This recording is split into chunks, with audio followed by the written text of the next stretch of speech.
Croyez-vous qu'une fois le dernier concombre cueilli, la saison du potager est terminée, qu'on peut ranger la pelle et siroter tranquillement son thé jusqu'au printemps prochain? Détrompez-vous, c'est précisément maintenant, en cette fin d'été, que vous posez les fondations pour les récoltes de l'année prochaine. Et une seule petite erreur commise en août ou en septembre pourrait vous coûter la moitié de vos futures récoltes de courgettes et tomates. Dans cette vidéo, nous allons aborder 5 tâches essentielles, mais souvent négligées, au jardin et au potager, qu'il est impératif de réaliser dès maintenant. Et je vous promets, le 5e point vous fera voir votre jardin sous un tout autre angle. Soyons clairs, la fin de l'été pour le potager, ce n'est pas la ligne d'arrivée, c'est plutôt un arrêt au stand en Formule 1, le moment de préparer votre bolide, c'est-à-dire votre terrain, pour le prochain tour. Si vous le négligez, vous risquez d'être hors course dès le départ au printemps prochain. Passons maintenant à la première étape, souvent sous-estimée, le nettoyage intégral du potager et de ses résidus végétaux. Quoi de plus simple, direz-vous? J'ai ramassé mes tomates, mes concombres, et c'est réglé.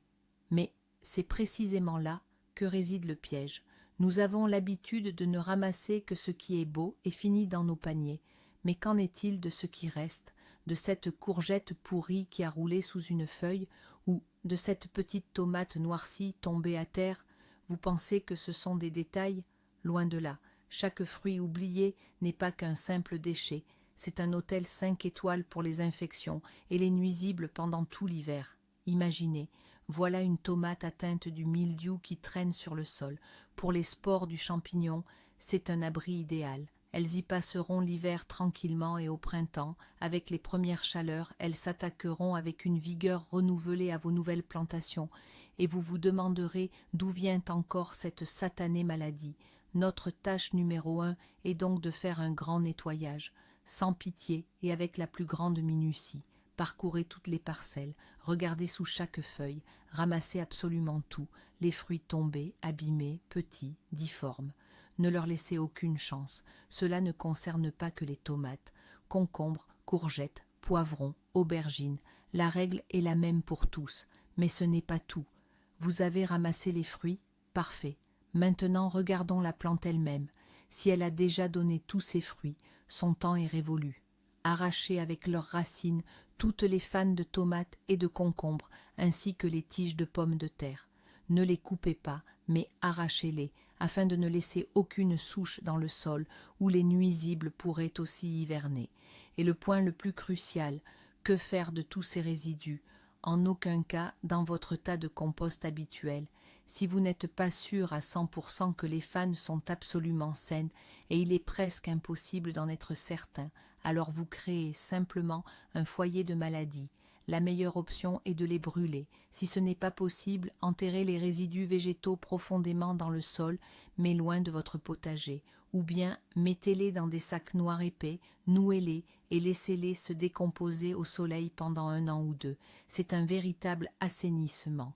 Vous ne vous contentez pas de nettoyer, vous privez l'ennemi de son abri hivernal et de sa base alimentaire. Retenez bien ceci, un potager propre en automne, c'est la moitié du succès au printemps. Tænk på dig selv som en omsorgsfuld barnepige for dine grønne kæledyr. Voilà. Nous avons géré les fanes et les restes de la récolte. Les parcelles semblent vides et, a priori, propres, mais ne vous fiez pas à cette apparence de vide, car sur cet espace libéré, une véritable fête se prépare pour les 2 plus grands ennemis du jardinier, les mauvaises herbes et les nuisibles. Notre deuxième mission, gâcher leur festivité. Commençons par les mauvaises herbes. Beaucoup se disent, c'est l'automne, les mauvaises herbes n'auront plus le temps de s'épanouir, inutile de s'en préoccuper. C'est une grossière erreur. Les adventices d'automne sont les plus insidieuses. Leur but n'est pas de développer de grandes tiges. Non, leur objectif principal est de produire des graines avant les gelées.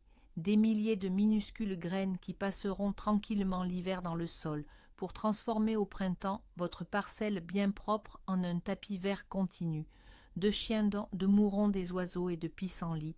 Et croyez-moi, vous devrez consacrer bien plus d'énergie au désherbage au printemps. Alors, sans attendre, prenez votre houe, votre binette ou tout autre outil pratique et passez en revue toutes les parcelles vides. L'objectif, éliminer tout ce qui ne devrait pas y pousser. Ne vous contentez pas de couper les sommets, mais efforcez-vous d'arracher les mauvaises herbes avec leurs racines. Passons maintenant à l'artillerie lourde, le bêchage. Ah, c'est un sujet de débat éternel. Faut-il bêcher ou non son potager en automne? Si vous êtes partisan de la permaculture, vous préférerez peut-être un simple travail superficiel du sol. Mais abordons le bêchage sous l'angle de la lutte contre les nuisibles. Imaginez la scène. Dans la couche supérieure du sol, à une profondeur de 10 à 20 cm, les larves de hannetons, les vers fils de fer et les chrysalides de divers papillons nuisibles comme les noctuelles et les pierrides se sont confortablement installés pour l'hiver. Ils y sont au chaud, bien nourris et en sécurité. Ils se délectent déjà à l'idée de savourer au printemps les racines de vos jeunes carottes ou de vos choux. Et c'est là que vous arrivez avec votre bêche. En retournant les mottes de terre, vous perturbez leur quartier d'hiver et exposez ces invités indésirables à la surface. Que se passe-t-il ensuite? Premièrement, les oiseaux les picorent, pour qui c'est un véritable festin. Deuxièmement, les premières gelées sérieuses les éliminent. Vous congelez littéralement l'ennemi. D'ailleurs, voici une technique agronomique importante. Lors du bêchage d'automne, ne brisez pas les mottes de terre. Laissez-les grosses. Plus les mottes sont grandes, plus le sol gèlera en profondeur et moins les nuisibles auront de chances de survivre. Ainsi, ce grand nettoyage d'automne n'est pas qu'une simple mise en ordre. Voilà, les plates-bandes sont nettoyées, la terre est bêchée. Et maintenant, allons-nous la laisser nue et vide jusqu'au printemps? Certainement pas. Imaginez une personne qui a travaillé dur toute la journée. Elle est fatiguée, elle a faim. Si on ne la nourrit pas, comment pourrait-elle avoir la force de reprendre le travail? Il en va de même pour la terre. Pendant la saison, elle a donné toute sa sève à nos plantes et maintenant, elle est épuisée. Notre troisième tâche essentielle est de nourrir le sol et de lui rendre sa fertilité. Le moyen le plus simple et le plus évident est d'incorporer de la matière organique. Il peut s'agir de fumier bien décomposé ou de compost. Attention, je dis bien décomposé. Le fumier frais peut être utilisé en automne, mais c'est une solution à double tranchant. D'un côté, il se décomposera pendant l'hiver. De l'autre, il peut contenir des graines de mauvaises herbes et des agents pathogènes. C'est pourquoi un compost mature ou du terreau bien mûr sont des options plus sûres et plus fiables. Il suffit de les épandre uniformément à la surface de la plate-bande travaillée. Pendant l'hiver, sous l'action de la neige et des pluies, tous les nutriments pénétreront dans le sol et l'enrichiront. Mais il existe une méthode encore meilleure, plus élégante et, je dirais, plus intelligente, le semis d'engrais verts, parfois appelé culture d'amendement. C'est tout simplement magique pour votre potager. Que sont les engrais verts? Ce sont des plantes que l'on sème, non pas pour la récolte, mais pour le bienfait du sol lui-même. Les plus populaires sont la moutarde, la facélie, l'avoine, le seigle ou la vesse. Quel est leur rôle? Premièrement, leur puissant système racinaire ameublit parfaitement le sol, bien mieux qu'une bêche. Les racines pénètrent profondément, rendant la terre aérée et perméable. Deuxièmement, ce sont de véritables assainisseurs. La moutarde, par exemple, libère dans le sol des substances qui inhibent le développement du mildiou et repoussent les vers fils de fer. C'est une désinfection naturelle et absolument sans danger. Et troisièmement, c'est bien sûr la nutrition. La masse verte des engrais verts est une véritable mine d'azote, de potassium, de phosphore et d'oligo-éléments, sous la forme la plus accessible pour vos futures plantes. Quand les engrais verts ont bien poussé, mais avant qu'ils ne fleurissent, il faut les faucher et soit les incorporer légèrement au sol avec un cultivateur, soit simplement les laisser à la surface de la plate-bande comme paillis. Pendant l'hiver, toute cette verdure se décomposera et se transformera en un humus de première qualité. Semer des engrais verts, c'est comme envoyer votre terre en cure de jouvence. Elle s'y soignera, se reposera et reprendra des forces. Dette er en simpel men utrolig effektiv måde at reducere antallet af vandinger på og hjælpe planterne med at overleve juli måneds hede med minimale tab. On pourrait croire qu'on a tout nettoyé, labouré, fertilisé, qu'il est temps de se reposer. Mais non, un vrai jardinier le sait. La fin d'une saison est toujours le début d'une autre, et notre quatrième point casse totalement le mythe du calme automnal. Parce que c'est maintenant le moment de ne pas arrêter les plantations, mais d'en commencer de nouvelles. Nous parlons ici des semis d'automne. De quoi s'agit-il et pourquoi est-ce utile? Il s'agit de planter des cultures qui hibernent parfaitement en terre afin de donner les récoltes les plus précoces au printemps. Pendant que vos voisins commenceront à peine à préparer leur parterre, vous aurez déjà de la verdure fraîche ou de l'ail qui aura germé. Cela vous donne une avance considérable en temps. Le roi incontesté des plantations d'automne, c'est bien sûr l'ail d'automne. Il faut le planter environ 3 à 4 semaines avant l'arrivée des gelées persistantes. Durant cette période, les cailleux auront le temps de s'enraciner, mais pas de germer. Au printemps, il démarrera sa croissance dès les premières douceurs, et vous obtiendrez de grosses têtes saines bien avant l'ail de printemps. L'ail est rejoint par l'oignon bulbille. Les petites bulbilles, celles d'un diamètre allant jusqu'à 1 centimètre, sont idéales pour la plantation d'automne. Les grosses bulbilles peuvent monter en graines, tandis que les petites donneront d'excellents gros oignons l'année suivante. La technique est la même, on plante à l'automne et on profite d'une récolte précoce au printemps. Mais il n'y a pas que l'oignon et l'ail.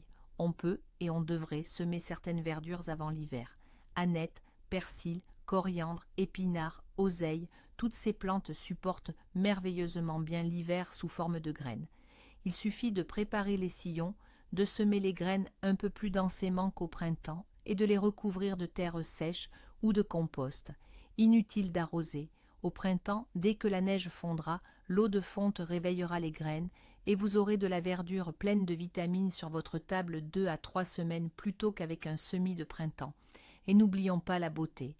La fin de l'été et le début de l'automne, c'est la période idéale pour planter les fleurs à bulbes.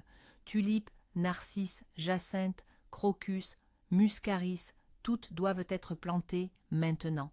Elles ont besoin de s'enraciner dans une terre fraîche et de passer par une période de dormance hivernale pour, au printemps, exploser en couleurs vives et vous offrir cette toute première sensation du printemps véritable. Alors ne vous pressez pas de ranger vos gants de jardinage. Les plantations d'automne sont un investissement intelligent pour la saison future qui vous récompensera par des récoltes précoces, des floraisons abondantes et du temps gagné au printemps. Nous avons pris soin de nos parcelles vides, enrichi le sol et même procédé à de nouvelles plantations. Mais notre jardin ne se limite pas aux légumes annuels. Il y a aussi nos anciens, les piliers de notre espace vert, les arbustes et les fleurs vivaces. Notre 5e et dernier point leur est justement consacré. Les ignorer à l'automne, c'est se priver d'une part considérable de récolte et de splendeur l'année suivante.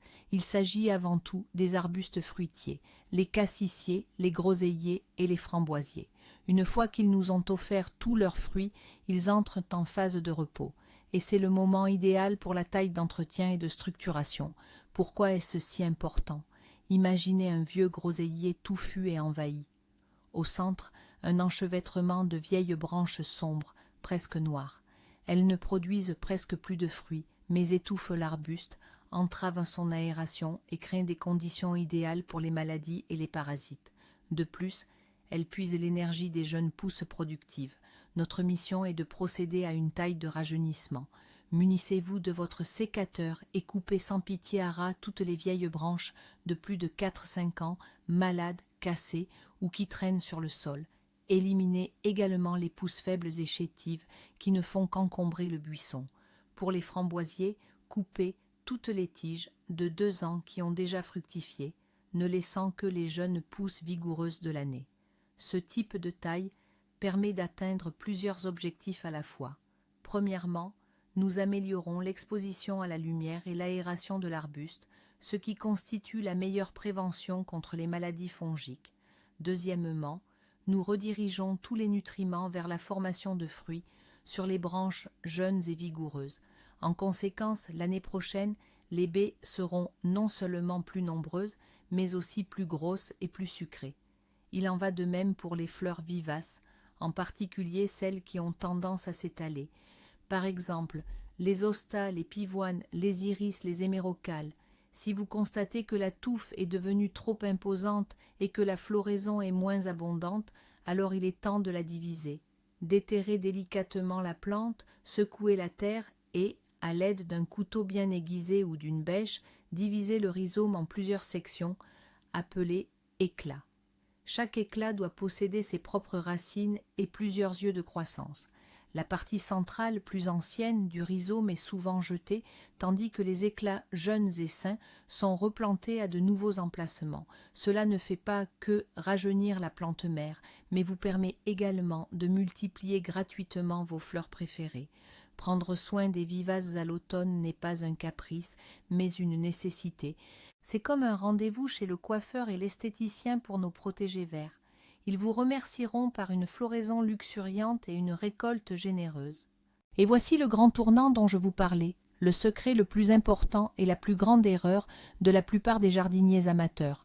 Nous avons l'habitude de penser que les travaux d'automne ne sont qu'une corvée ennuyeuse et la fin de la saison. Mais en réalité, c'est son véritable début. C'est un investissement. Chaque plante que vous enlevez, chaque poignée de compost que vous ajoutez, chaque gousse d'ail que vous plantez, ce n'est pas seulement du travail, c'est un dialogue avec la terre. Vous la débarrassez des maladies, vous la nourrissez, vous lui permettez de se reposer et en même temps, vous la préparez pour un nouveau départ. Au printemps, pendant que vos voisins paniqueront à labourer une terre compacte, à lutter contre les parasites et les mauvaises herbes qui ont hiverné, vous sèmerez tranquillement vos graines dans une terre déjà préparée, vivante et reconnaissante. Vous économiserez des semaines de dur labeur et obtiendrez un avantage considérable. Le travail effectué en fin d'été est le moyen le plus efficace et le plus sous-estimé de vous assurer une récolte abondante et saine l'année prochaine. Ainsi, 5 étapes simples séparent un potager ordinaire d'un potager de rêve. Le nettoyage des résidus, un grand ménage, l'amendement du sol, les nouvelles plantations et le soin des plantes vivaces. Merci d'avoir regardé cette vidéo jusqu'au bout. Si elle vous a été utile, n'hésitez pas à la liker et à vous abonner à la chaîne pour ne pas manquer nos prochains conseils. Et maintenant, une question pour vous. Quels sont vos principaux rituels de jardinage en fin d'été ? Avez-vous une astuce secrète que nous n'avons pas mentionnée ? Partagez votre expérience dans les commentaires, ce serait très intéressant de vous lire.